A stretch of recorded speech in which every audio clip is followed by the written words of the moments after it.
E aí, hoje, a gente vai mergulhar numa ideia que parece um quebra-cabeça, sabe? Mas que quando a gente entende, nossa, tudo clareia. É uma ideia que foi o motor por trás de todo o movimento moderno de igrejas. A gente está falando do reino que já chegou, mas ainda não por completo. Bora entender isso direito? E tudo começa com uma pergunta que já tem séculos, né? Afinal, o que Jesus queria dizer com reino de Deus? Era tipo um lugar, um estado de espírito ou alguma coisa que só vai rolar lá no futuro? Pois é, e é aí que entra em cena um teólogo chamado George Eldon Ladd. Ele não ficou só estudando essa pergunta, não.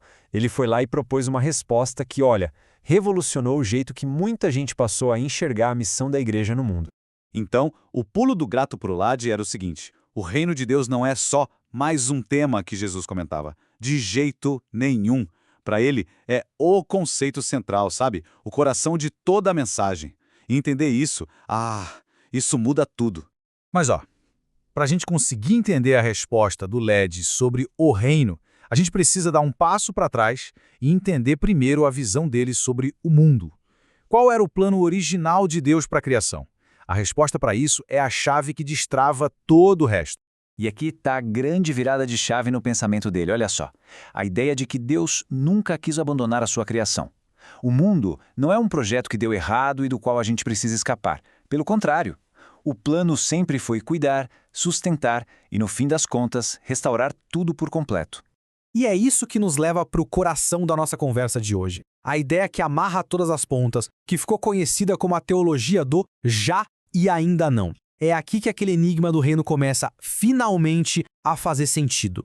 E o que isso quer dizer na prática? Quer dizer que a gente vive numa espécie de sobreposição de eras. Pensa na Segunda Guerra Mundial. Teve o dia D, a batalha que praticamente selou a vitória. Esse é o já. Mas a guerra não acabou ali, certo? Ainda tinha chão pela frente. Esse é o ainda não. Com a vinda de Jesus, o reino de Deus invadiu o presente, mas a gente ainda aguarda sua consumação final. E essa imagem aqui mostra essa tensão perfeitamente. De um lado tem o já, o reino que começou. Com sinais disso acontecendo, curas, vidas transformadas, é uma realidade presente. Só que aí a gente olha em volta e dá de cara com o ainda não.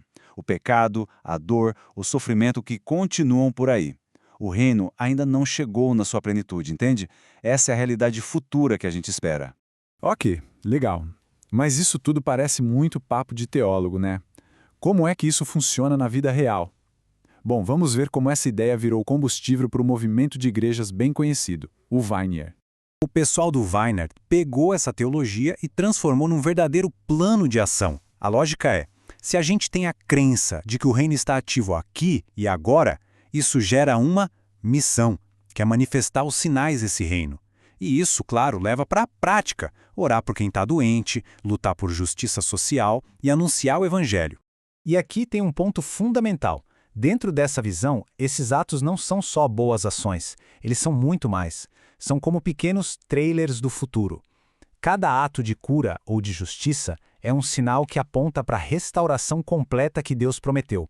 É tipo provar um aperitivo do grande banquete que ainda está por vir. E assim a gente chega na aplicação final disso tudo.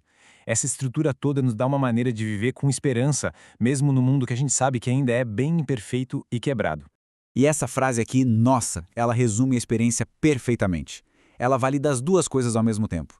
Os momentos de alegria, de cura, de transformação, que são os sinais do reino, e também a realidade dura do sofrimento e da dor. Uma coisa não anula a outra. E isso nos dá uma esperança resiliente, uma esperança que aguenta o tranco. E para fechar, fica aqui essa reflexão. Onde é que a gente consegue ver esses momentos do já? De beleza, de cura, de justiça no nosso mundo? E como é que a gente lida com a persistência do ainda não?